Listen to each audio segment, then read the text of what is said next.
Hello students, 70th BPSC mains के लिए हम लोग डिस्कशन कर रहे हैं। 68th ज्योग्राफी ऑप्शनल का पेपर हम लोग डिस्कस कर रहे थे जो आज हमारा कंप्लीट होने वाला है। आज का जो डिस्कशन रहेगा वो बहुत ही इंपॉर्टेंट है क्योंकि ज्योग्राफिकल थॉट्स एंड थ्योरीज बहुत सारे आज हम लोग डिस्कस कर लेंगे, ठीक है, जो कि आगे आपको 70th में काम देगा।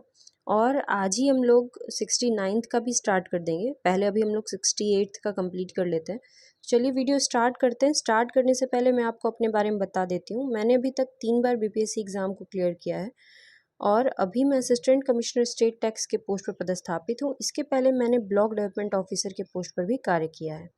ठीक है, तो चलिए वीडियो स्टार्ट करते हैं। देखिए 9 नंबर तक हम लोग कंप्लीट कर लिए थे अपने प्रीवियस वीडियोस में। आज हम लोग जो है 8 नंबर से इसको कंटिन्यू करेंगे। 8 नंबर क्वेश्चन कहता है the idea of selective human response to opportunism given by nature. ठीक है, मतलब the idea of selective human response to opportunities given by nature, मतलब नेचर जो भी अपॉर्चुनिटीज़ देता है, ठीक है, उस पे इंसान जो भी रिस्पॉन्स करता है उसको क्या बोलते हैं। नेचर की अपॉर्चुनिटीज़ पे इंसान जो भी रिस्पॉन्स करता है, ठीक है, प्रकृति के, यानी कि ये जो क्वेश्चन है ये मैन इन्वायरमेंट रिलेशनशिप के बारे में, मैन और इन्वायरमेंट के बीच में रिलेशनशिप। और ज्योग्राफी में मैन इन्वायरमेंट रिलेशनशिप को लेकर के 3 कॉन्सेप्ट डेवलप हुआ था। पहला कॉन्सेप्ट था डिटर्मिनिज्म, दूसरा कॉन्सेप्ट है पॉसिबिलिज्म और तीसरा है नियो डिटर्मिनिज्म। ठीक है, कि इंसान और वातावरण का जो रिलेशनशिप है वो कैसा होना चाहिए। तो हम लोग ये तीनों तो पढ़ेंगे ही, ठीक है। इसका आंसर तो कोई एक ही है पर हम लोग ये सारा डिस्कस करेंगे और अपॉर्चुनिज्म भी हम लोग डिस्कस करेंगे, यानी ये सारा डिस्कस करेंगे। डिस्कस कर लेते हैं, फिर आप लोग इसका आंसर जो है वो दीजिएगा। सबसे पहले देखिए अपॉर्चुनिज्म क्या होता है। Opportunism in its broadest sense is a practice of taking advantage of opportunities। जो भी opportunities लोगों को मिल रहा है उसका advantage उठाना, ये opportunism होता है। और circumstances, जो भी opportunity और circumstances often with little regard for principle और consequences। principle के बारे में नहीं सोचना, इस जो भी चीज़ें आप सिर्फ अपने बारे में सोचेंगे, सिर्फ अपना सेल्फ इंटरेस्ट के बारे में सोचेंगे और लाभ उठाने से क्या कॉन्सिक्वेंसेस हो सकता है उसके बारे में नहीं सोचेंगे, ठीक है, तो उसको बोलते हैं अपॉर्चुनिज्म। बहुत सारे लोग बहुत अपॉर्चुनिस्टिक होते हैं। जैसे मान लीजिए कोरोना के टाइम में तो बहुत सारे लोग बहुत पैसा कमा लिया और जा करके लोग सबको नकली वैक्सीन लगाने लगा, ठीक है, तो ऐसे लोगों को कहते हैं अपॉर्चुनिस्टिक। जो देखा कि अच्छा ये अच्छा मौका, अभी जैसे झिबली स्टाइल आया हुआ है तो अभी बहुत सारे लोग जो है वो पैसा ले ले करके लोगों को झिबली बना बना के दे रहे हैं, ठीक है। तो इसका कॉन्सिक्वेंसेस क्या होगा, आप किसी को दे रहे हैं अपना जो पर्सनल फ़ोटोज़ वगैरह है और फिर वो आपको कार्टून बना के तो दे रहा है मगर पर्सनल फ़ोटोज़ का क्या करेगा नहीं करेगा। तो कॉन्सिक्वेंसेस प्रिंसिपल्स इसका कोई रिगार्ड नहीं रखते हुए सेल्फ इंटरेस्ट में लोग जो है फ़ायदा उठाते हैं, ये होता है अपॉर्चुनिज्म। इन्वायरमेंट के क्षेत्र में भी इसका ये रोल है, मगर ये जो है मेनली इन्वॉल्व होता है जो ह्यूमन बिहेवियर है उस पर, ठीक है। इसके बाद जो आपका नेक्स्ट है वो है डिटर्मिनिज्म। मेन इंपॉर्टेंट ज्योग्राफी में यही 3 है, डिटर्मिनिज्म, पॉसिबिलिज्म और नियो डिटर्मिनिज्म। तो डिटर्मिनिज्म क्या होता है, देखिए डिटर्मिनिज्म का मतलब होता है जब आदि मानव का ज़माना था, आप सोचिए कि उस ज़माने में जब इंसान बहुत ज़्यादा दिमाग वाला नहीं होता था, लैंग्वेज डेवलप नहीं हुआ था, सेटलमेंट नहीं हुआ था, फैमिली कल्चर स्टार्ट नहीं हुआ था, उस टाइम पे जो लोग सब थे, जनजाति आदि मानव जो लोग सब थे, वो लोग क्या करते थे, वो लोग प्रकृति से डरते थे। जब बारिश होती थी तो वो लोग गुफाओं में छुप जाते थे और वो सोचते थे कि ये जो है हमने कोई गलती की है तो प्रकृति जो है वो हमको सज़ा दे रही है, ठीक है। कभी जंगल में बाई चांस आग लग जाता था, मान लीजिए लाइटनिंग वगैरह हो गया और उससे जंगल में आग लग गया, तो वो लोग उस चीज़ से बहुत ज़्यादा डर जाते थे कि ये क्या हो गया, ये प्रकृति जो है ये हमसे बदला ले रहा है, ठीक है। यानी उस समय जो इन्वायरमेंट था, प्रकृति थी, वो मेजर रोल प्ले करता था, वो डोमिनेट कर रहा था, ठीक है। डोमिनेट करता था किस पर, इंसानों पर। इंसान जो है वो इन्वायरमेंट जो है वो क्या था, एक्टिव एजेंट था, एक्टिव एजेंट। और मैन क्या था, मैन था पैसिव एजेंट। मतलब मैन जो है वो सिर्फ इन्वायरमेंट उसको जितना अलाउ करता था उतना ही इंसान करता था। मतलब इंसान ज़्यादा सोचता नहीं था, बस सोचता था कि प्रकृति ही सब कुछ है यही हर चीज़ जो है वो भगवान है, पेड़ पौधा हवा पानी, और बस इसका पूजा पाठ करते रहना है, और इससे हम लोग कोई लाभ वगैरह नहीं ले सकते हैं। ठीक है, तो इंसान जो था ह्यूमन वो पैसिव एजेंट था, और इन्वायरमेंट जो था वो क्या था, एक्टिव था, एक्टिव एजेंट था। इन्वायरमेंट ह्यूमन को डोमिनेट कर रहा था। इन्वायरमेंट अभी भी देखो, डिटर्मिनिज्म अभी भी बहुत जगह पे, इन्वायरमेंट कंट्रोल करता है ह्यूमन बिहेवियर को। कैसे कंट्रोल करता है, तो अभी अगर आप जाएंगे, मान लीजिए आप राजस्थान घूमने चले गए इस टाइम पे, मतलब अभी अप्रैल मई जून में, तो वहाँ पे आप जो है एकदम आराम से मुंह खोल के तो नहीं घूम पाइएगा, आपको मुंह पे बांध के घूमना पड़ेगा, क्योंकि इतना लू चलेगा, गर्मी होगी। तो वो क्या है, इन्वायरमेंट है, और इन्वायरमेंट आपके बिहेवियर को चेंज किया, है ना। अगर आप जैसे पहाड़ों पे लोग जाते हैं, ठंडी जगह पे जाते हैं, तो वहाँ उसके हिसाब से ढल के रहना पड़ता है। जिस जगह पे आप जाते हैं, जैसा इन्वायरमेंट होता है वैसा आपको रहना पड़ता है। मीन्स इन्वायरमेंट कंट्रोल करता है ह्यूमन एक्टिविटीज़ को। यही है डिटर्मिनिज्म, सिंपल सा बात है। मैन और इन्वायरमेंट के रिलेशनशिप में इन्वायरमेंट क्या है, एक्टिव है, और मैन क्या है, पैसिव है। पैसिव है, इन्वायरमेंट क्या है, एक्टिव है। इन्वायरमेंट डोमिनेट करता है इंसान को। इन्वायरमेंट जो है उसके अनुसार इंसान अपनी बिहेवियर में चेंज लाता है, अपने एक्टिविटीज़ में चेंज लाता है। ठीक है, बहुत सारे ऐसे देखिए यहाँ पे थोड़ा सा पढ़ लीजिए। एक्टिविटीज ऑफ ह्यूमन सेटलमेंट, मतलब घर कैसा रहेगा। आप देखिए पहाड़ी इलाका में लोगों का जो घर होता है, जनरली जो छत होता है वो ऐसा होता है। उन लोग का छत होता है नहीं, उन लोग ऐसे मतलब बनाता है। ठीक है, पहाड़ इलाका में क्यों, क्योंकि वहाँ पे स्नोफॉल होता है, पानी बारिश होती है, तो वो सारा पानी नीचे गिर जाना चाहिए। तो ज़्यादातर घरों में इसी टाइप का उन लोग का रूफ होता है। उसके बाद अगर आप जाएंगे जैसे आइस वाले एरिया में, क्या होता है, इग्लू बनाते हैं लोग, इग्लू में रहते हैं, क्योंकि इग्लू के अंदर गर्म रहता है। उसी तरह डेजर्ट वाले इलाका में मिट्टी का घर बनाते हैं, कि मिट्टी का घर अंदर से ठंडा रहेगा। मीन्स इन्वायरमेंट जो है वो क्या कर रहा है, इंसान का किस तरह से घर बनाएगा, इंसान क्या खाएगा, फूड हैबिट, क्या कल्चरल हैबिट होगा, इन सबको डिटरमाइन कौन कर रहा है, नेचर डिटरमाइन कर रहा है, इन्वायरमेंट डिटरमाइन कर रहा है क्या खाएगा। ठीक है, जैसे बहुत ठंडी इलाका में लोग ज़्यादा मसाले खाते हैं, ड्रिंक करते हैं, गर्मी इलाका में लोग ड्रिंक कम करता है। ठीक है, तो वो फूड हैबिट भी डिटरमाइन कौन कर रहा है, नेचर डिटरमाइन कर रहा है। इसके बाद बहुत सारे ऐसे जोग्राफर्स हुए जिन्होंने इसको सपोर्ट किया कि यस, इन्वायरमेंट जो है वो डिटरमाइन करता है इंसान के बिहेवियर को। सबसे पहला नाम आता है डार्विन, एकदम याद कर लेना, एग्जाम में पूछा जाता है डार्विन। इन्होंने थ्योरी दिया था सर्वाइवल ऑफ द फिटेस्ट। इनका एक बुक था जिसका नाम था नेचुरल सिलेक्शन, याद कर लेना। ठीक है, इन्होंने कहा था natural selection, nature chooses the fittest organism. आप देखो जैसे दुनिया में बहुत सारा ऐसा जीव है जो बहुत सारा बच्चा जन्म देता है। ठीक है, जैसे सांप है, सांप बहुत सारा अंडा देता है एक बार में। मछली बहुत सारा जीव जन्म देता है। मच्छर, एक मच्छर जो है बहुत सारा अंडा देता है, मतलब 250-300 अंडा देता है। तो सर्वाइवल, लेकिन सर्वाइव कौन करता है। ठीक है, एक कुत्ता का एग्जाम्पल लो आप, जो डॉग होता है वो कम से कम 4 से 5 बच्चा जन्म देता है, या बिल्ली भी इसी तरह से 4 से 5 बच्चा जन्म देता है। लेकिन आप देखोगे कि बचपन में ही खाना पीना नहीं मिला, बच्चा मर गया, गाड़ी से चिपा गया, कुछ कुछ हो जाता है, और लास्ट में 2 बच जाता है बड़ा होते होते, 2 या 1 बच जाएगा बड़ा होते होते। मीन्स जो इस नेचर में फिट बैठा वो ही सर्वाइव करेगा, सर्वाइवल ऑफ द फिटेस्ट। ये थ्योरी किसका है, डार्विन का, याद कर लेना, सर्वाइवल ऑफ द फिटेस्ट। और नेचुरल सिलेक्शन, मतलब नेचर सेलेक्ट करता है, nature choose the fittest organism. इसीलिए आपको भी अगर इस दुनिया में जीना है तो आपको क्या होना होगा, फिट रहना होगा। दुनिया जैसा भी चेंज होता रहे आपको उस तरह से अडेप्ट करते रहना होगा। ठीक है, जैसे मच्छर था, तो मच्छर को मारने के लिए पहले हम लोग लेके आए थे जो हमारा वो मॉर्टिन हुआ करता था। अब मॉर्टिन जो है वो नहीं चलता है। मीन्स कि जो मच्छर है वो उससे जब मरने लगा तो मच्छर लोग सोचा कि नहीं, हम लोग को अडेप्ट करना होगा, तो ये लोग इवॉल्व कर गया, और अब इसके खिलाफ रेसिस्टेंस डेवलप कर लिया। तो अब आप देखिए कि कितना भी मॉर्टिन जला लीजिए उसे मच्छर नहीं भागेगा, क्योंकि उसके बॉडी में रेसिस्टेंस आ गया है, वो फिट हो चुका है।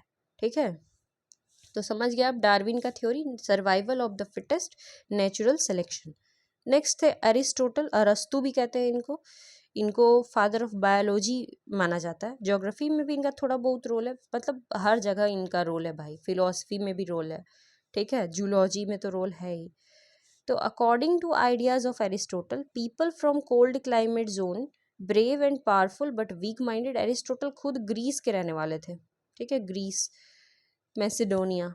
तो इनका कहना है कि कोल्ड क्लाइमेट में जो लोग सब रहता है वो ब्रेव होता है, पावरफुल होता है, जैसे रशिया, पुतिन, ठीक है, ब्रेव पावरफुल होता है बट वीक माइंडेड होता है।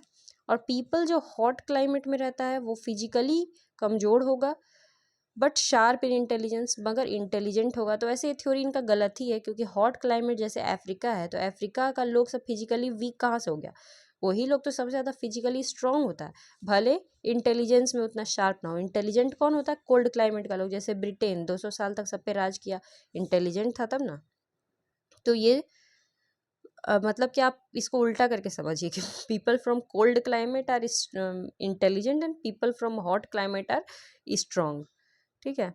नेक्स्ट है द रोमन जोग्राफर स्ट्राबो। एक जोग्राफर थे स्ट्राबो, उन्होंने बताया था कि जैसे क्लाइमेट का, रिलीफ का मतलब होता है कि मैदान कितना हाइट है आपका, जो जहाँ आप रहते हैं, मैदान है, पठार है या माउंटेन है, समुद्र से कितना हाइट पे है, इन सब चीज़ों का, स्लोप का, ये सब का जो है ह्यूमन एक्शन को, हर चीज़ जो है वो क्या कहते हैं, इन्फ्लुएंस करती है।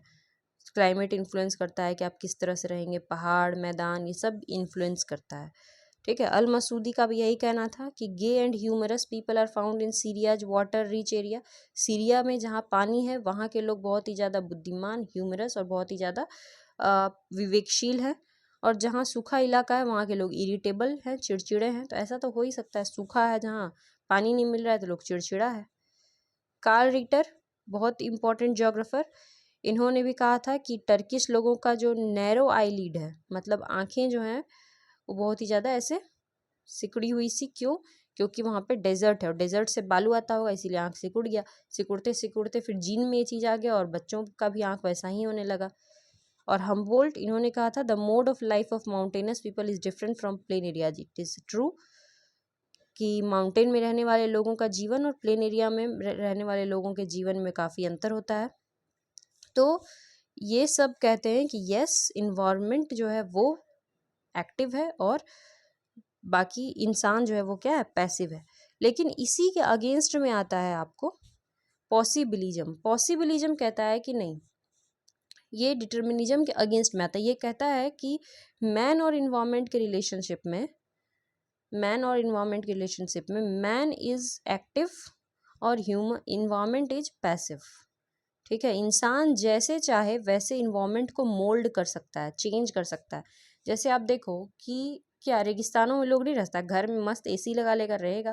तो साइंस एंड टेक्नोलॉजी की मदद से लोग जो है वो अब क्या कर रहा है कि इन्वायरमेंट को डोमिनेट कर रहा है, धीरे धीरे धीरे इन्वायरमेंट को चेंज कर रहा है। अब लोग आग से, पानी से नहीं डरता है, ठीक है, पहाड़ से नहीं डरता है। पहाड़ पे बड़ा बड़ा इंडस्ट्रीज, फैक्ट्रीज, रोड बढ़िया बढ़िया बना के वहाँ भी लोग जाके रह रहा है, ठीक है।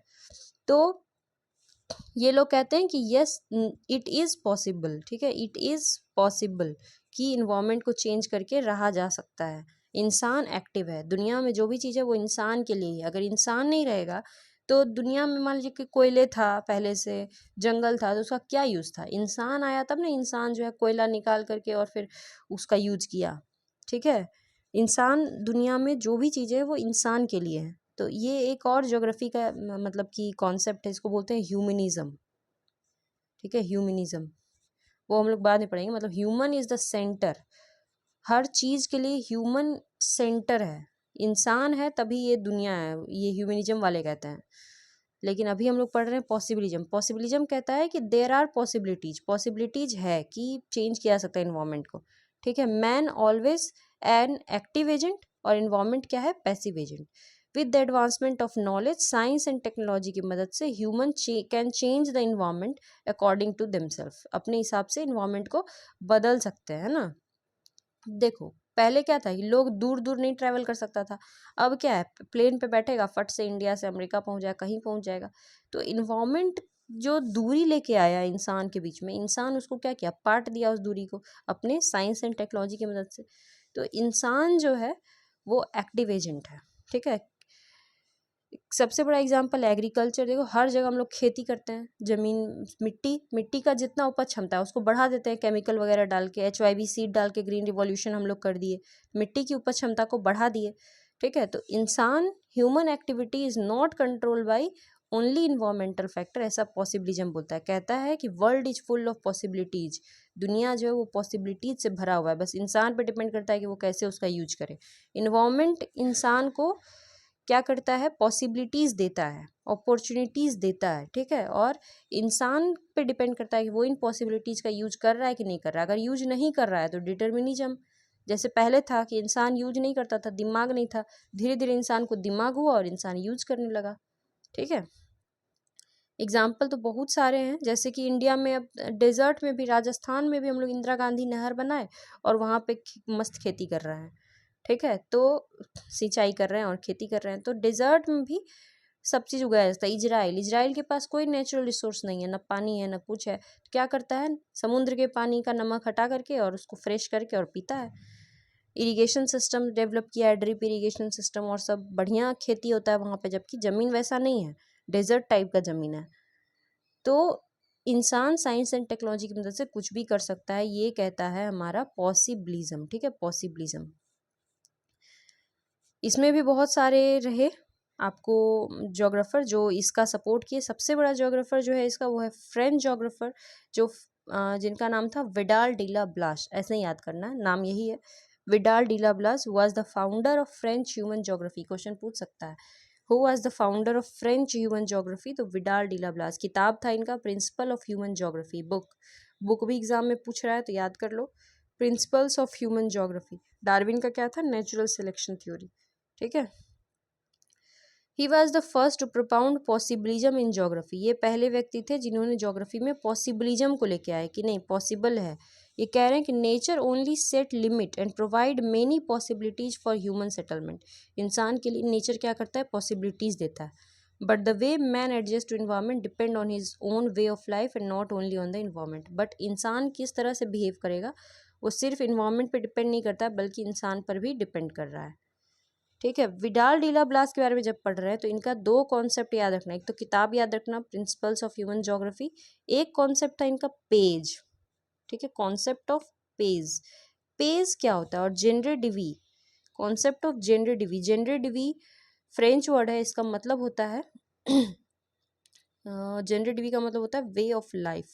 ठीक है, वे ऑफ लाइफ, जीने का तरीका। तो ये कहते हैं कि कोई भी क्षेत्र में किसी भी रीजन, मान लो कि कोई एक क्षेत्र उठा लिए, डेजर्ट ही उठा लिए राजस्थान, वहाँ पे जो फिजिकल फैक्टर है, फिजिकल फैक्टर क्या है वहाँ का, रेनफॉल नहीं होता है, टेम्परेचर बहुत हाई है, पूरा डेजर्ट इलाका है, मिट्टी बलुआही मिट्टी है, ये सब फिजिकल फैक्टर हो गया। और ह्यूमन फैक्टर क्या है, इन सब कारणों के कारण, फिजिकल कारणों के कारण इंसान जो है माथा में मुरेठा बांध के रहता है, भर हाथ कपड़ा पहन के रहेगा ताकि उसको सनबर्न ना हो जाए, घर मिट्टी का बनाएगा। ठीक है, ताकि घर के अंदर ठंडा रहे, मिट्टी और फूस का। ठीक है, पानी जो है वो रखेगा चमड़ा के इसमें ताकि पानी ठंडा रहे, ऊँट को पालेगा पोसेगा। तो ये हो गया ह्यूमन फैक्टर। तो एक क्षेत्र में जो फिजिकल फैक्टर है और जो इंसान का जो तरीका है, ह्यूमन फैक्टर है, ये दोनों मिल करके डिटरमाइन करता है क्या, कि उस क्षेत्र में लोग कैसे रहेंगे, what is the way of life. ठीक है, लोगों का जो जीने का तरीका है वो उस क्षेत्र में कैसा रहेगा, it depends on the both factor, the physical factor and the human factor. तो ये जो क्षेत्र होता है ना, इस क्षेत्र को ही कहा जाता है पेज, और लोगों का जो ये तरीका होता है जीने का उसको कहा जाता है जेनरे डिवी, यानी the way of life. The way of life is, किसी भी लोगों का जो जीने का तरीका होता है वो डिपेंड करता है उनके इन्वायरमेंट पर, तो बिल्कुल डिपेंड करता है, दूसरा उनके कल्चरल ट्रेडिशन पर, दोनों चीज़ पे डिपेंड करता है। अब देखो यहाँ पे एक इम्पॉर्टेंट एग्जाम्पल है पंजाब का। पंजाब का मिट्टी बहुत अच्छा है। ठीक है, पंजाब का क्या है, मिट्टी जो है वो बहुत ही बढ़िया है, मतलब वहाँ पे तंबाकू उगाया जा सकता है, अच्छा मिट्टी है, वहाँ तंबाकू उगा सकते हैं। ये फिजिकल फैक्टर हुआ, मिट्टी क्या है, फिजिकल फैक्टर है, इन्वायरमेंटल फैक्टर है, मगर वहाँ तंबाकू उगता नहीं है क्योंकि सिख धर्म में तंबाकू वगैरह खाना जो है वो नॉट अलाउड है। ये ह्यूमन फैक्टर, कल्चरल फैक्टर, ठीक है। तो वो लोग तंबाकू जो है नहीं उगा रहे हैं क्योंकि ये उनका कल्चरल ट्रेडिशन है। तो उनके जीने का लाइफ क्या हुआ, वे ऑफ लाइफ यही हुआ कि भले ही इन्वायरमेंट सपोर्ट कर रहा है बट कल्चरल ट्रेडिशन जो है वो सपोर्ट नहीं कर रहा है, इसीलिए वो लोग उसको नहीं उगा रहे हैं। तो ये हो गया वे ऑफ लाइफ। समझ में आया? तो किसी भी जगह का जो वे ऑफ लाइफ होता है वो दोनों चीज़ पे डिपेंड करता है। द ह्यूमन फैक्टर में आ गया इंसान का cultural tradition, and the environmental factor मतलब मिट्टी, टेम्परेचर, रेनफॉल, क्लाइमेट, ठीक है। और जो वो क्षेत्र होता है, जिस क्षेत्र की बात, जैसे पंजाब का बात की, तो उस क्षेत्र को ही कहेंगे पेज। और वहाँ जो लोग रहते हैं उनका जो जीने का तरीका होता है उसको कहते हैं जेनरेडिवी, यानी कि द वे ऑफ लाइफ। ये किसने दिया था ये दोनों कॉन्सेप्ट? विडाल डीला ब्लास ने, याद करना, ठीक है, विडाल डीला ब्लास। इसके बाद नेक्स्ट है फ्रेंच जोग्राफर लूसियन फेब्रे। ये भी फ्रेंच के ही थे, फ्रेंच जोग्राफर लूसियन फेब्रे। इन्होंने भी डिटर्मिनिज्म के कॉन्सेप्ट को अपोज किया था और कहा था कि पॉसिबिलिज्म होता है ज्योग्राफी में। इनका था कि the world is full of possibilities, वही जो आप लोग को बता दिए। Man is not a passive agent, man is active agent, man can create, alter और डिस्ट्रॉय द इन्वायरमेंट। इंसान जो है वो इन्वायरमेंट को बना सकता है, बिगाड़ सकता है और डिस्ट्रॉय भी कर सकता है। बात सही है, आप देख लो धरती को इंसान ही ना डिस्ट्रॉय किए जा रहा है पूरा। हर जगह प्लास्टिक व्लास्टिक फेंके जा रहा है, जलाए जा रहा है। तो डिस्ट्रॉय भी कर सकता है, अल्टर भी कर सकता है, अल्टर कर ही रहा है धीरे धीरे। देखो टेम्परेचर में क्या चेंजेस आ रहा है, इस बार 2025 में गर्मी बहुत पड़ने वाली है। और मैन क्रिएट भी कर सकता है। तो मैन क्रिएट कहाँ कर रहा है? जैसे देखो चांद पे जाके, मार्स पे जो इलोन मस्क है वो कह रहे हैं कि मार्स पे कॉलोनी बसाएंगे बढ़िया सा। तो मैन कैन क्रिएट भी कर सकता है, ऐसा कहना था लूसियन फेब्रे का। Man is not the product of environment, man environment का प्रोडक्ट नहीं है। मैन जो है दोनों चीज़ से चलता है, कल्चर और इन्वायरमेंट, अपना कल्चरल ट्रेडिशन से भी और इन्वायरमेंट से भी। साइंस एंड टेक की मदद से कुछ भी कर सकता है। दो कॉन्सेप्ट पढ़ लिए हम लोग। पहला कॉन्सेप्ट था आपका डिटर्मिनिज्म, साइंस ज्योग्राफी में बहुत इंपॉर्टेंट कॉन्सेप्ट है। और दूसरा कॉन्सेप्ट है पॉसिबिलिज्म, ये भी बहुत इंपॉर्टेंट कॉन्सेप्ट है। अब देखो जब पॉसिबिलिज्म आया, देखो जब डिटर्मिनिज्म था तो इंसान था आदि मानव। धीरे धीरे साइंस एंड टेक डेवलप हुआ, इंसान इन्वायरमेंट को चेंज करने लगा, आराम से रहने लगा। हो गया क्या? पॉसिबिलिज्म। मगर पॉसिबिलिज्म में क्या हुआ कि इंसान सोचा कि नहीं, बहुत पॉसिबिलिटीज है दुनिया में, हम कुछ भी कर सकते हैं। कुछ भी करने के चक्कर में जो है देखो पहाड़ पे जा करके रोड बना रहा है एकदम मस्त सा, डैम बना रहा है ऊंचा ऊंचा। क्या हो रहा है इससे? डैम टूट जा रहा है, बाढ़ आ जा रहा है, ठीक है। मतलब हर जगह कुछ ना कुछ आप देखिए कि क्लाइमेट में समस्या क्रिएट हो ही रहा है। 1-2 साल पहले सिक्किम में बाढ़ आ गया था, कभी हिमाचल प्रदेश में लैंडस्लाइड होते रहता है, ठीक है। तो इंसान का जो ये पॉसिबिलिज्म जो अप्रोच है ना, इसके कारण धरती जो है वो तबाह होने लगा। धरती कहा कि तुम ही लोग एक्टिव है भाई, हम तो अब जा रहे हैं। तब एक ज्योग्राफर आए और उन्होंने कहा, उनका नाम था ग्रिफिथ टेलर, ठीक है, ग्रिफिथ टेलर। और इन्होंने जो कॉन्सेप्ट दिया उसका नाम है neo determinism. Neo determinism concept ये कहे कि there is stop and go determinism, मतलब कि इंसान देखो, ये एक ट्रैफिक सिग्नल होता है। एक ट्रैफिक सिग्नल का आपको एग्जांपल देते हैं कि जब गाड़ी चल रहा है, वहाँ जब कोई पुलिसकर्मी नहीं है, ना कोई लाइट वाइट है, तो सब गाड़ी एकदम चल रहा है, जाम लगा दिया है। कहीं पे देखो जहाँ पुलिस वुलिस नहीं रहेगा, लोग सब एकदम जाम लगाए रहेगा चारों साइड से। मान लो कि ये चौराहा है कोई, ठीक है, इधर से भी लोग घुस गया, इधर से भी, इधर से भी, इधर से भी जाम लगा दिया। फिर अपने हिसाब से लोग जाम सॉल्व करेगा धीरे धीरे करके, लेकिन जाम बहुत देर तक लगा रहेगा। यही चीज हो रहा है अर्थ में, ठीक है, हर तरफ गड़बड़ी हो रहा है। तो अब क्या आएगा यहाँ पे? ट्रैफिक लाइट आएगा। ट्रैफिक लाइट कहेगा कि एक आदमी को कहेगा इसको कि तुम स्टॉप हो जाओ, ठीक है, तीनों साइड स्टॉप हो जाओ। एक साइड को कहेगा कि तुम जाओ, फिर दूसरे वाले साइड को कहेगा कि अब तुम जाओ।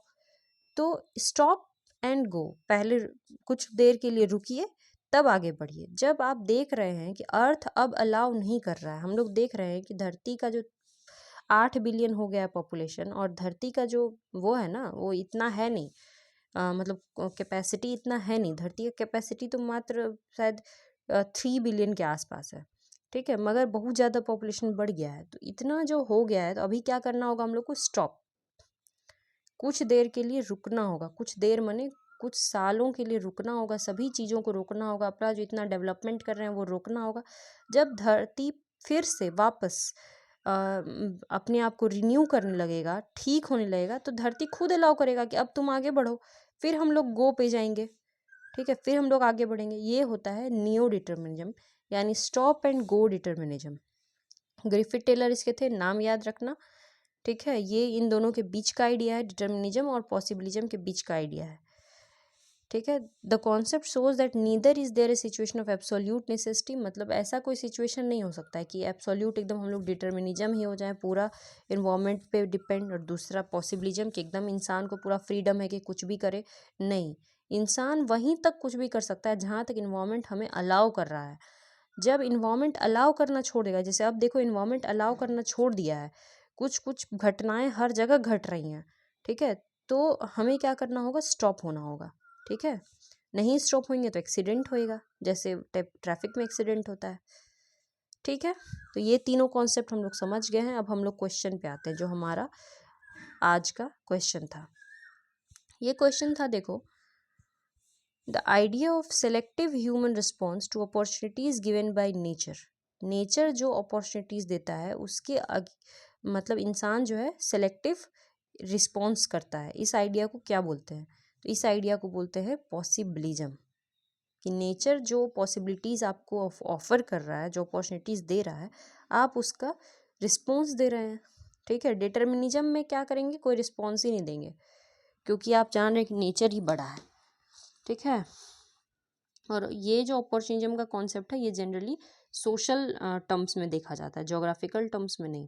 जोग्राफिकल टर्म्स में आपके पास तीन ही चीज़ है, डिटर्मिनिज्म, पॉसिबिलिज्म और नियो डिटर्मिनिज्म। इसके बाद नेक्स्ट क्वेश्चन पे चलते हैं। द नेक्स्ट क्वेश्चन है, the application of statistical methodology to geographical research. Geography के रिसर्च में स्टैटिस्टिकल मेथडोलॉजी का यूज। स्टैटिस्टिकल मेथडोलॉजी मतलब होता है कि मैप का यूज़, मैथमेटिकल टर्म्स का यूज़, ठीक है, ग्राफ का यूज़, ये सब का यूज जो है वो कब किया जाएगा, किस में किया जाएगा, तो उस जब यूज किया गया तो उसको कहें हम लोग quantitative revolution in geography. Geography में क्या आया, क्वांटिटेटिव रिवॉल्यूशन। क्योंकि जब ज्योग्राफी देखिए 1948 में क्या हुआ था ना, ज्योग्राफी को पहले जियोलॉजी के तौर पे पढ़ा जाता था। जियोलॉजी मतलब कि सिर्फ अर्थ के बारे में पढ़ लिया, क्रस्ट, मेंटल, कोर वगैरह सब पढ़ लिया, उसके बाद बोला कि अब तो पढ़ने को कुछ बचा नहीं है। तो 1948 में क्या हुआ कि ज्योग्राफी सेक्शन जो था, जो हार्वर्ड यूनिवर्सिटी है, वहाँ का ज्योग्राफी सेक्शन था वो बंद होने लगा। वो कहा कि ज्योग्राफी में अब कुछ पढ़ने को है नहीं, ऐसा सब्जेक्ट है जो कि बहुत कम है, इसमें ज़्यादा कुछ रिसर्च के लिए नहीं है, कुछ पढ़ने को नहीं है। तब वहाँ से जनरेट होता है क्वांटिटेटिव रिवॉल्यूशन। क्वांटिटेटिव रिवॉल्यूशन कहता है कि नहीं, ज्योग्राफी को अभी मैप के टर्म में तो पढ़ना बाकी है, ठीक है, ग्राफ के टर्म में पढ़ना है, मैथमेटिकल टूल्स का उपयोग करना है, ठीक है। तो ये है क्वांटिटेटिव रिवॉल्यूशन। थोड़ा सा डिटेल में देख लेते हैं। ये देखो, concept of quantitative revolution in geography. From the late 1950s to the late 1960s, the use of computer, statistical and mathematical tools, map and laws of physics increased to analyze human and natural phenomena. These phase और time period was referred to quantitative revolution in geography. जब इन सब चीज़ों का उपयोग जो है geography में किया गया। The main objective of using this tool क्यों किया गया, to identify mappable pattern for various human and natural activities. उसको मैप करने के लिए सभी चीज़ों को, जैसे अगर आपसे कहेंगे कि इंडिया का रेनफॉल मैप बनाइए, मान लीजिए ये इंडिया है, ठीक है, उतना बढ़िया नहीं है मगर तुम समझ लो कि इंडिया है, और यहाँ पे अगर रेनफॉल मैप अगर आपको इंडिया का बनाना है कि सबसे ज़्यादा रेनफॉल, तो आप क्या बनाएंगे, आप बनाएंगे कि इस एरिया में आप देंगे कि यस 1000 सेंटीमीटर से ऊपर रेनफॉल होता है, इस एरिया का भी वही स्थिति है, सॉरी 200 से 250 सेंटीमीटर, यहाँ भी 200 से 250 सेंटीमीटर रेनफॉल होता है, ठीक है। तो ये हो गया। फिर ये बीच वाला इलाका है इतना दूर, यहाँ पे फिर 150 सेंटीमीटर रेनफॉल, इधर 25 से 50 सेंटीमीटर रेनफॉल, राजस्थान साइड में इधर नीचे भी 25 से 50 सेंटीमीटर रेनफॉल। तो ये जो आप मैप बना रहे हैं और ये सब लिख रहे हैं कि 100 सेंटीमीटर 200 सेंटीमीटर, क्या है, मैथ्स है ना, मैथ्स का उपयोग कर रहे हैं, ठीक है। कल हम लोग जो पढ़ रहे थे डेमोग्राफी, थ्योरी जो पढ़ रहे थे उसमें हम लोग ग्राफ पढ़े थे कि 4 फेज होता है डेमोग्राफिक का। बर्थ रेट हाई होता है, रेट में देख रहे हैं उसको, बर्थ रेट, डेथ रेट, ठीक है, ग्राफ बनाए थे। तो ये सब क्या है, मैथ्स है। तो मैथ्स का जब उपयोग ज्योग्राफी में किया गया तो इसको क्या कहें हम लोग, क्वांटिटेटिव रिवॉल्यूशन। और क्वांटिटेटिव रिवॉल्यूशन किस पे बेस्ड है, पॉजिटिविज्म पे। पॉजिटिविज्म किसका थ्योरी है, अगस्त कॉम्टे का, याद रखना, अगस्त कॉम्टे का थ्योरी है पॉजिटिविज्म। और quantitative revolution is based on positivism. Positivism का मतलब होता है कि वही कि कोई भी थ्योरी है उसको लॉजिक के माध्यम से ये करना, प्रूफ करना। जैसे हम लोग मैथ्स में प्रूफ कैसे करते थे, तो उसी तरह से यहाँ ज्योग्राफी के भी थ्योरी को मैथ्स के माध्यम से, लॉजिक के माध्यम से प्रूफ करते हैं, तो उसको बोलते हैं पॉजिटिविज्म। उसी पे आधारित है क्वांटिटेटिव रिवॉल्यूशन। और ये पॉजिटिविज्म थ्योरी दिया था कौन, अगस्त कॉम्टे, ठीक है। ये सब हो गया। लॉज वगैरह का यूज हम लोग ज्योग्राफी में भी करने लगे। जैसे मान लो कि मैप बनाना, इंडिया में अर्थक्वेक जोन कौन कौन सा है, लैंडस्लाइड जोन कौन कौन सा है, उसका मैप बनाना, ठीक है। ये हो गया आपका क्वांटिटेटिव रिवॉल्यूशन। इसके बाद क्वेश्चन में दूसरा चीज़ जो पूछ रहा है वो है सिस्टमेटिक अप्रोच और रीजनल अप्रोच। ये क्या होता है, हम लोग सारा, देखो इसका आंसर तो यही खत्म हो गया, पर हम लोग ये भी डिस्कस करेंगे सिस्टमेटिक अप्रोच, रीजनल अप्रोच क्या है ज्योग्राफी में। तो ज्योग्राफी में देखिए, अगर आपको ज्योग्राफी पढ़ना है तो 2 तरीका है पढ़ने का। इसका डिफरेंस हम लोग बाद में समझेंगे, पहले तुमको बताते हैं। मान लो कि आपको ज्योग्राफी पढ़ना है, तो आप क्या करेंगे, एक मान लेते हैं ये ग्राफ बनाए, ठीक है, ग्राफ बनाए, एक क्षेत्र है tropical region, tropical zone, tropical zone समझते हैं ना आप लोग, 0 से 23 डिग्री कर्क रेखा मकर रेखा तक। उसके बाद टेम्परेट रीजन, टेम्परेट रीजन मतलब 66 डिग्री, 23 से 66 डिग्री, जहाँ तक थोड़ा नॉर्मल ठंडा उंडा रहता है, ठंडा गर्म मिक्स। और तीसरा जोन होता है फ्रीजिड जोन, 66 डिग्री से 90 डिग्री पोल तक, जहाँ पे बर्फ उर्फ जमा रहता है। ये तीनों रीजन हो गया ट्रॉपिकल, टेम्परेट, फ्रीजिड, ठीक है। अब हमको पढ़ना है रेनफॉल, टेम्परेचर और सॉइल, ठीक है, रेनफॉल, टेम्परेचर और सॉइल। तो जब हम पढ़ेंगे, मान लो हम ट्रॉपिकल रीजन को उठाए कि ट्रॉपिकल रीजन में हमको सब पढ़ना है, रेनफॉल भी पढ़ना है, ट्रॉपिकल रीजन में टेम्परेचर क्या होता है और वहाँ की मिट्टी कैसी होती है।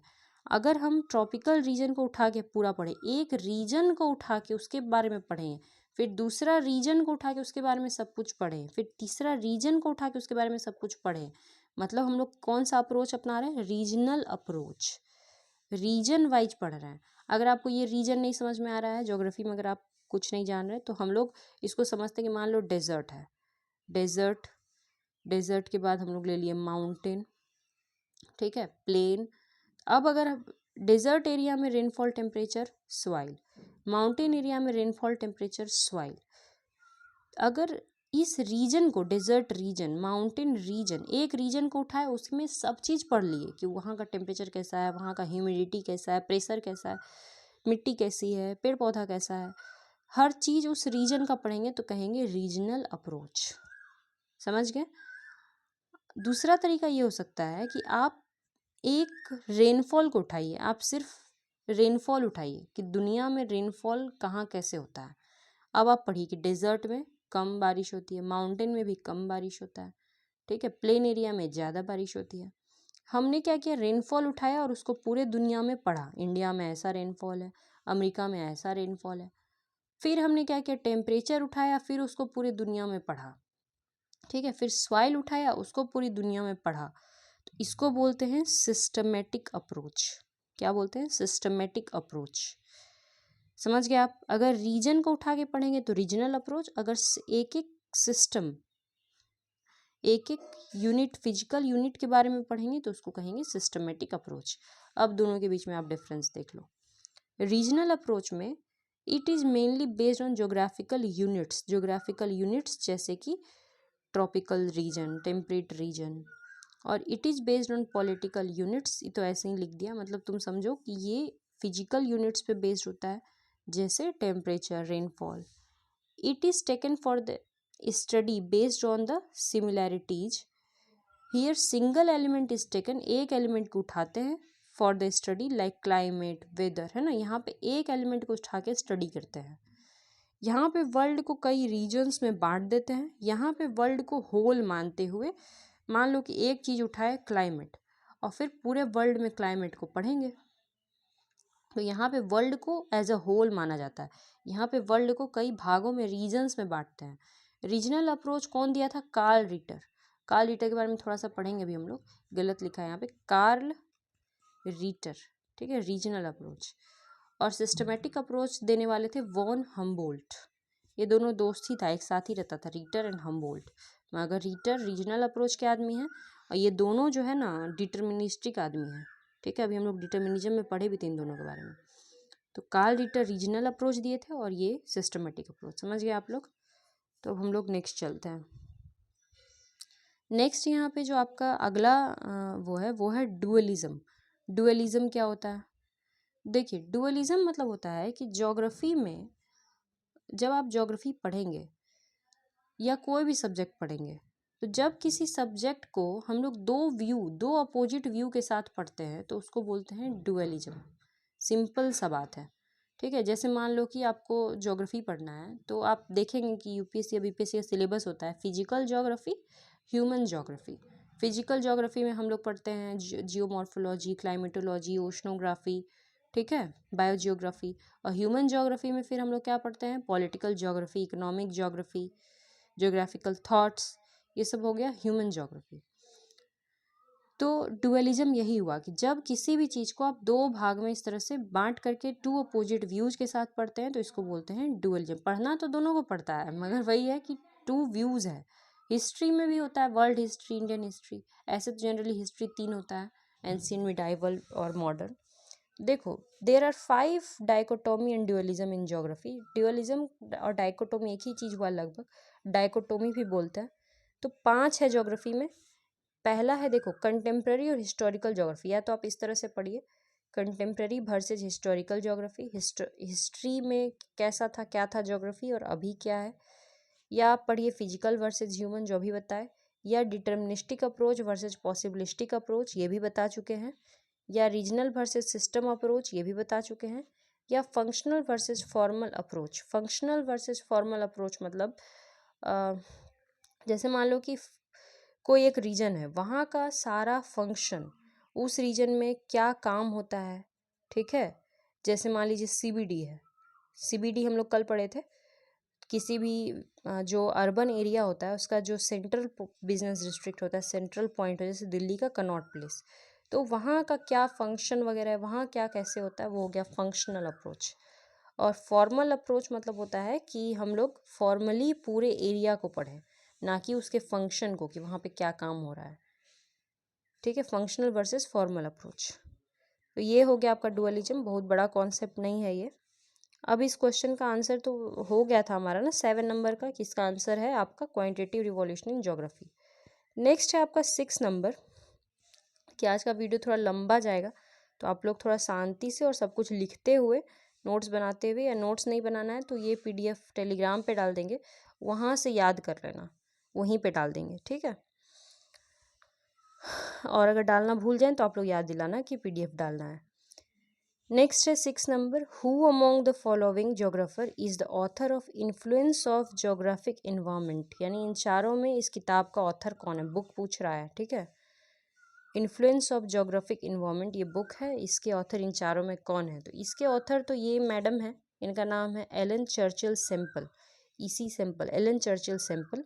लेकिन हम लोग बाकियों के बारे में भी पढ़ेंगे और इन मैडम के बारे में भी थोड़ा और पढ़ेंगे, ठीक है। तो सबसे पहले इन्हीं के बारे में पढ़ते हैं, एलन चर्चिल सेम्पल। देखिए, एलन चर्चिल सेम्पल जो थी, ये अमेरिका की रहने वाली थी। इनका जो ये जो है ना, इनकी शिष्या थी, इनके जो गुरु थे वो थे फ्रीडरिक रैटजेल। ये भी ऑप्शन में इनका भी नाम है, तो इनको भी हम लोग डिटेल में पढ़ेंगे। फ्रीडरिक रैटजेल, उनकी ये शिष्या थी ये मैडम। ये भी इन्वायरमेंटल डिटर्मिनिज्म पे ही बात करती थी। इनका एक कोट है, वो कोट क्या है कि man is the dust of her dust, man is the dust of her dust. यानी इंसान जो है वो क्या है, डस्ट है, धूल का कण के बराबर है। किसका? डस्ट। हर डस्ट, हर माने अर्थ, हर का मतलब अर्थ, अर्थ के धूल के भी धूल के बराबर है इंसान। Man is the dust of her dust, यानी इंसान कुछ भी नहीं है इस दुनिया में। तो बात तो ये भी सही है, ठीक है। इंसान जो है उस जो भी चीज़ है प्रकृति है, प्रकृति ही इंसान से सब कुछ करा रही है। मतलब ये जो मैडम थी पूरी तरह से डिटर्मिनिस्टिक थी, कहती थी कि इन्वायरमेंट ही इंसान को बनाया है और इन्वायरमेंट ही इंसान का सारा बिहेवियर को डिटरमाइन करता है। तो बस ये एक चीज़ इनके बारे में याद रखना। इनका किताब तो पूछ ही चुका है, तो अब दोबारा नहीं पूछेगा, ठीक है। नेक्स्ट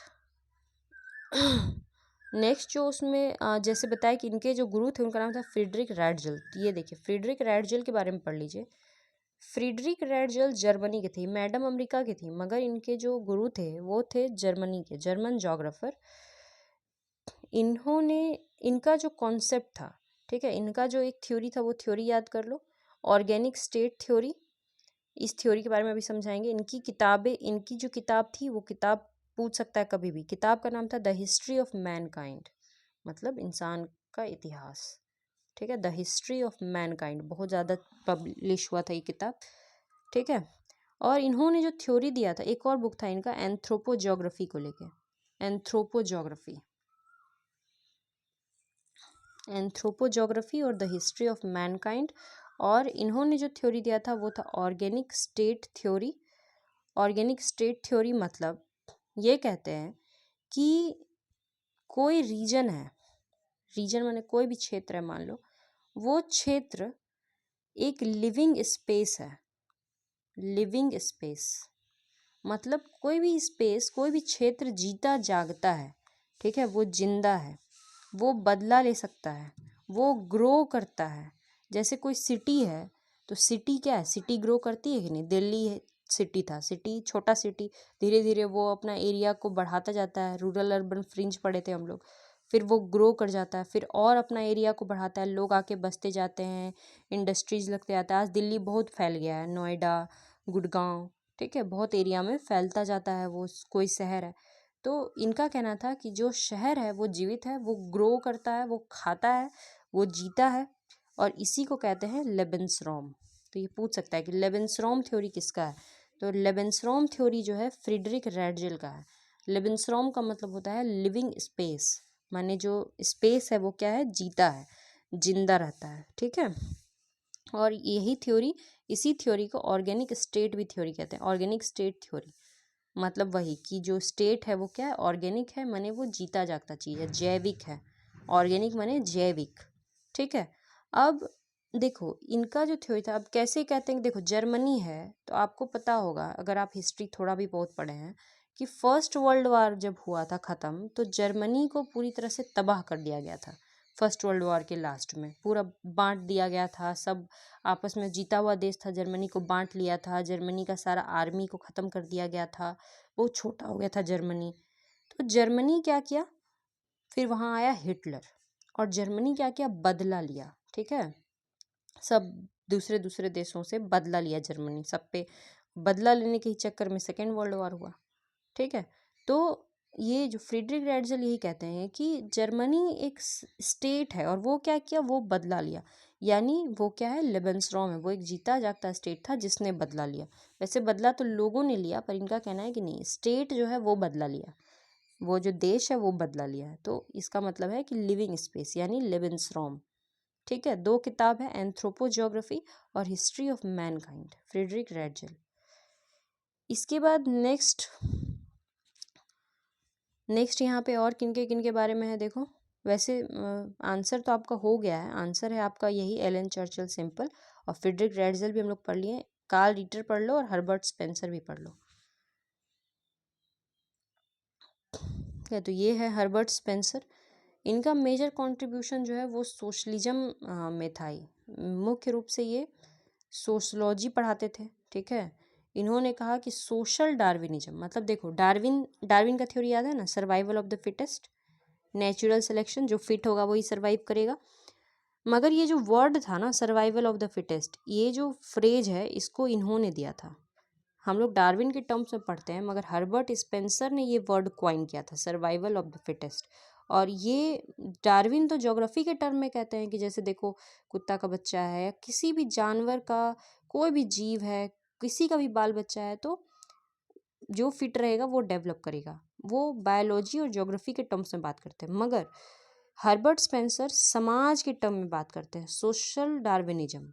समाज के टर्म मतलब इस दुनिया में इंसान जो है, इस समाज में कौन जिएगा? जो दबदबा बनाए रखेगा, ठीक है। ऐसा चुप रहने वाला, जो थोड़ा सा डांट खा के खाना ना खाए, ऐसा लोग तो जिंदा नहीं रहेगा ना।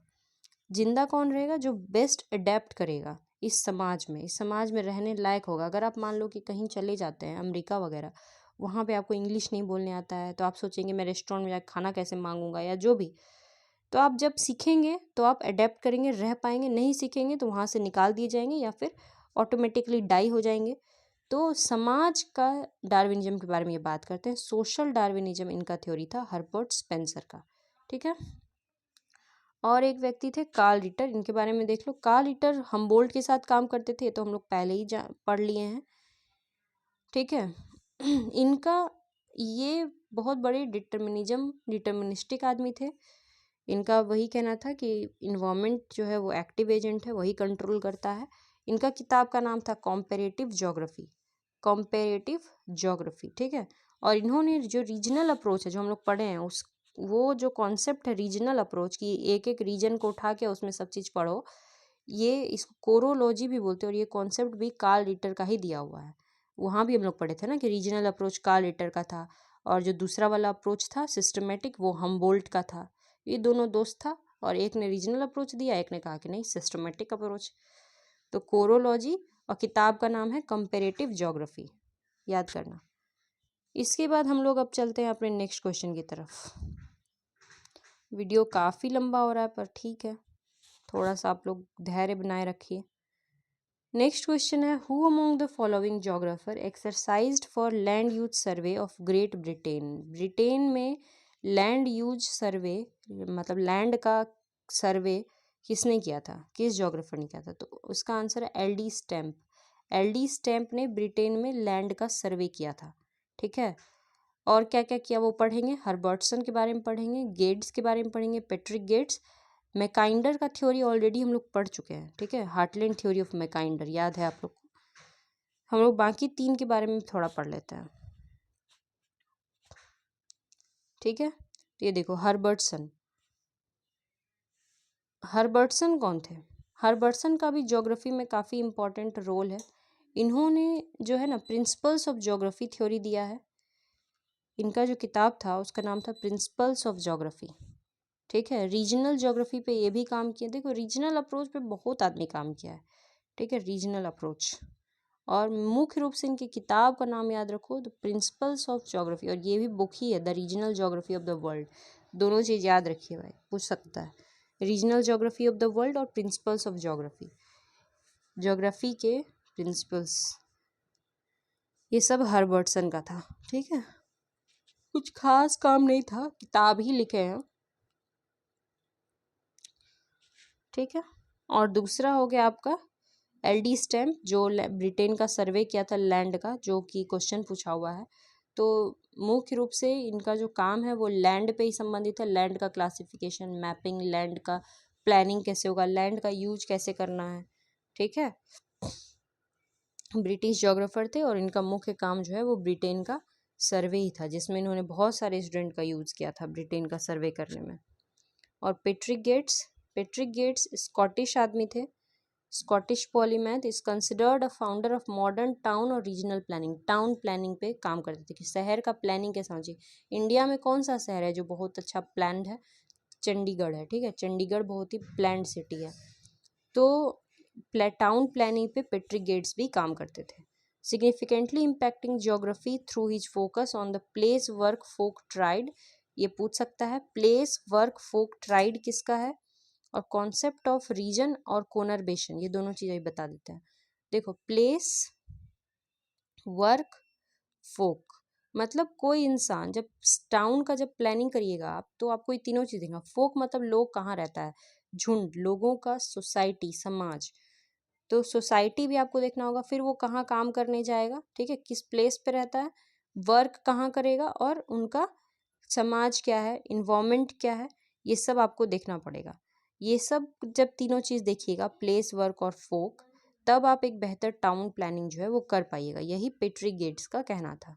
ठीक है। और दूसरा इन्होंने कोनरबेशन के बारे में बताया। कोनरबेशन क्या होता है कि एक शहर है मान लो, फिर दूसरा शहर है, तीसरा शहर है, जब ये सब बड़ा होने लगा, ये बड़ा हुआ थोड़ा, ये भी बड़ा हुआ, ये भी बड़ा हुआ, कुल मिला के ये पूरा एक शहर हो गया सब मिलके। ठीक है। तो इसको बोलते हैं कोनरबेशन, जब मेनी सिटीज़ जो है वो आपस में कन्वर्ज कर जाती हैं और एक शहर, बड़ा शहर बन जाता है, मेगा सिटी। जैसे दिल्ली एक मेगा सिटी, मेट्रोपॉलिटन सिटी ना, बड़ा शहर, क्योंकि दिल्ली बहुत सारे शहरों से मिल के बना हुआ है, बहुत शहर है वहाँ पे। नोएडा एक अलग शहर है, फरीदाबाद एक अलग शहर है, गुड़गांव एक अलग शहर है, ये सब मिल कर के दिल्ली भी एक अलग शहर है, सब दिल्ली में मिक्स होता जा रहा है। तो ये हो गया कोनरबेशन। ठीक है।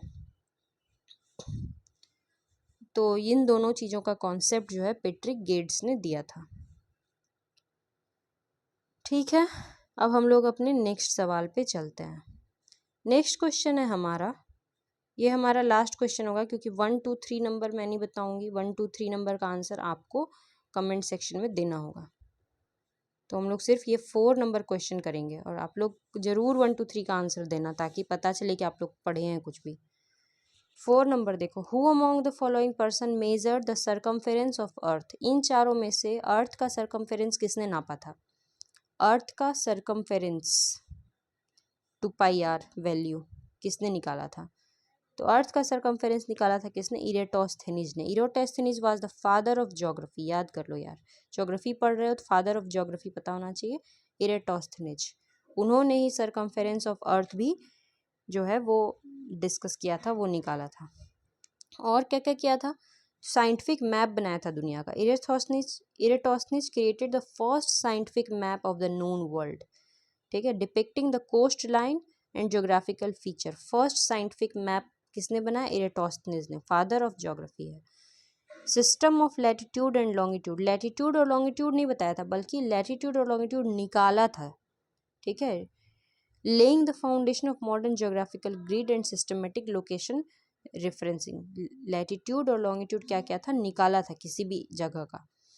और ज्योग्राफी वर्ड जो है वो भी इन्होंने ही पहली बार दिया था। He was the first to use the word geography, तभी ना फादर ऑफ ज्योग्राफी है, क्योंकि इन्होंने ज्योग्राफी वर्ड पहली बार यूज किया था, दिया था, Eratosthenes. Other contribution, he calculated the tilt of earth axis. Earth जो है आप अगर देखेंगे, या ग्लोब, अर्थ थोड़ा सा झुका हुआ है, पूरा एकदम अपने एक्सिस पे सीधा नहीं है, थोड़ा झुका हुआ है। कितना झुका हुआ है? 23.5 डिग्री झुका हुआ है। तो ये चीज़ इन्होंने ही सबसे पहली बार कैलकुलेट किया था कि अर्थ कितना झुका हुआ है अपने एक्सिस पे। इसके बाद he delineated the world into 5 climatic zone. दुनिया को 5 क्लाइमेट जोन में इन्होंने ही बांटा था, और उन्होंने बहुत सारे लैटिट्यूड और लॉन्गिट्यूड भी मेजर किए थे। तो ये सब याद रखना, 5 क्लाइमेटिक जोन में बांटा था। नेक्स्ट है टॉलमी। टॉलमी कौन थे? He was the 2nd century Greek mathematician, astronomer, geographer, जिन्होंने कॉन्सेप्ट डेवलप किया था लैटिट्यूड और लॉन्गिट्यूड का। कॉन्सेप्ट किसने डेवलप किया था? टॉलमी ने। ठीक है, इरेटोस्थेनीज ने यूज किया था। मैप भी क्रिएट किया था। And compiling geographical knowledge in his book, याद रखो, गाइड टू ज्योग्राफी। ये किताब अगर पूछे तो ये किसका है? टॉलमी का, गाइड टू ज्योग्राफी। इन्होंने मतलब बहुत सारा मैप मेकिंग के बारे में इस किताब में बताया है, गाइड टू ज्योग्राफी बुक में। ठीक है। नेक्स्ट है स्ट्राबो। स्ट्राबो कौन थे? N ancient Greek geographer and historian, father of regional geography भी कह सकते हैं इनको। इनका किताब था ज्योग्राफिका। ज्योग्राफिका किताब अगर पूछेगा तो पूछ सकता है ये सब। ज्योग्राफिका बुक स्ट्राबो का है, स्ट्रेबो। और किताब इनको कहा जाता है father of regional geography, which presented a descriptive history of people and place, focus on natural boundary rather than political one। ठीक है, ये देशों के नेचुरल बाउंड्री पे फोकस करते थे, ना कि पॉलिटिकल बाउंड्री पे। नेचुरल बाउंड्री जैसे क्या हो गया? हिमालय हो गया, इंडिया चाइना के बीच में। ठीक है, किताब याद रखना यार, ज्योग्राफिका, और दूसरा चीज़ है फादर ऑफ रीजनल ज्योग्राफी। और नेक्स्ट है हमारे लास्ट, हिपोक्रेटस। हिपोक्रेटस को फादर ऑफ मेडिसिन कहा जाता है। थोड़ा बहुत कॉन्ट्रीब्यूशन ज्योग्राफी में है। क्या है? तो रिलेशनशिप बिटवीन इन्वायरमेंट और हेल्थ। ठीक है, इन्होंने कहा था कि एयर, वाटर, प्लेस, इन सब का क्या रिलेशनशिप है, इन्वायरमेंट का हेल्थ पर बहुत रिलेशनशिप है। ठीक है, हेल्थ और इन्वायरमेंट का रिलेशनशिप को इन्होंने डिपिक्ट किया था, father of medicine the Hippocrates. तो ये आपका हो गया, 4 नंबर तक हमने डिस्कस कर लिया। 1 to 3 क्वेश्चन का आंसर आप कमेंट सेक्शन में करना। ज्योग्राफी का लगभग जो हमारा मतलब मैक्सिमम ज्योग्राफिकल थॉट और थ्योरी जो है वो हमने आज कंप्लीट कर लिया है। ठीक है, अब हम लोग 69 के पेपर को डिस्कशन स्टार्ट करेंगे और आप लोग जो है पढ़ते रहिए। कोई डाउट हो तो आप लोग कमेंट सेक्शन में पूछिएगा। ठीक है, all the best for exam. Thank you very much.